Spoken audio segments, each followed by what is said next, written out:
मी तुम्हाला आश्वासित करतो, तुमच्या मनात शंका ठेवू नका. आकाश पाताळ एक करू, पण या केसमध्ये जर कोणाचा घातपात असेल, कोणाचाही बाप असला तरी त्याला खोदून काढू. सहन नाही करणार. कदाचित तुमच्या तीव्रतेपेक्षा माझी तीव्रता कमी असू शकते, पण इतकी बोथट नाही आहे की अजितदादांच्या केसमध्ये कोणी कॉन्स्पिरसी करेल आणि आम्ही त्याला सोडून देऊ, त्याचा मुर्दाही खणून काढू, एवढं तुम्हाला मी आश्वस्त करतो. आणि पुन्हा सांगतो, तुम्ही जे प्रयत्न करतात माझं समर्थन आहे, मी त्याच्या विरोधात नाही आहे. फक्त ते प्रयत्न करत असताना माझी तुम्हाला विनंती आहे, तुम्ही तरुण आहात, इतरांची तीव्रता कमी आहे असं तुम्ही समजू नका.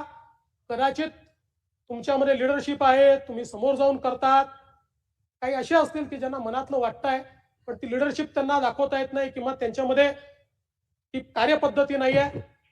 आणि म्हणून मी पुन्हा एकदा या निमित्ताने सांगतो की या संपूर्ण इन्व्हेस्टिगेशन मध्ये जे जे करावं लागेल, आणि आपल्याला माहिती आहे, आपण स्वतः मला पत्र दिल्यानंतर आपण त्याचा उल्लेख केला, जसंच्या तसं मी ते पत्र केंद्र सरकारला पाठवलं आणि केंद्र सरकारकडे त्याचा पाठपुरावा मी करतोय.